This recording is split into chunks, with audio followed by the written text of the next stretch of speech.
গাজাকে সারা বিশ্বব্যাপী একত্রিত হয়ে আমাদের আবেদন, গাজাকে মুসলমানদের কান্ট্রি হিসেবে থাকতে হবে, ইহুদি মুক্ত গাজা থাকতে হবে এবং আমাদের প্রাণের বাইতুল মুকাদ্দাস যেটা আছে সেটা আমরা চাই ইহুদিদের কোনো দখলদার সেখানে থাকবে না, সেটা মুসলমানদের অধীনে থাকবে এবং যারা এই আগ্রাসন চালিয়েছেন তাদের বিচারের দাবিতে আমরা এখানে একত্রিত হয়েছি এবং গাজাবাসীদেরকে এখানে অবস্থান করার মতো পরিবেশ তৈরি করে দিতে হবে।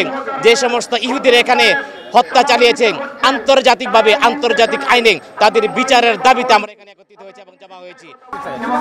আসলে আল-আকসা আমাদের প্রথম কিবলা ছিল মুসলমানদের, আল-আকসা আমাদের ভাই, আমাদের প্রথম ভাই, গাজার ভাইয়ের আমাদের ভাই, আমাদের বোন।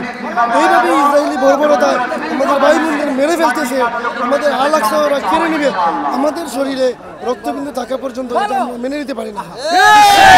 মুসলিম আমরা সব ভাই ভাই, আমরা আমাদের শেষ রক্তবিন্দু দিয়ে হলেও আমাদের ভাইদের জন্য লড়াই করে যাব। আজকে আমাদের বাংলাদেশের সকল স্কলাররা যে উদ্যোগ নিয়েছেন এর মাধ্যমে আমরা বাংলাদেশের প্রত্যেকটা প্রান্ত থেকে ছুটে এসেছি।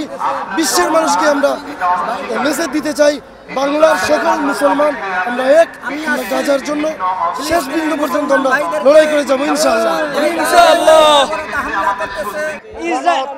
গণহত্যার কারণে ইসরায়েলের প্রেসিডেন্ট যেভাবে আমাদের ভাইদের প্রতি নৃশংসভাবে হত্যা করছে এবং পুরো বিশ্ববাসী এটা জেনেও অনেক মুসলিমরা সৌদি আরব থেকে শুরু করে যত ধরনের দেশ আছে তারা কোনো প্রতিনিন্দা করছে না। সেজন্য আজ আমরা সবাই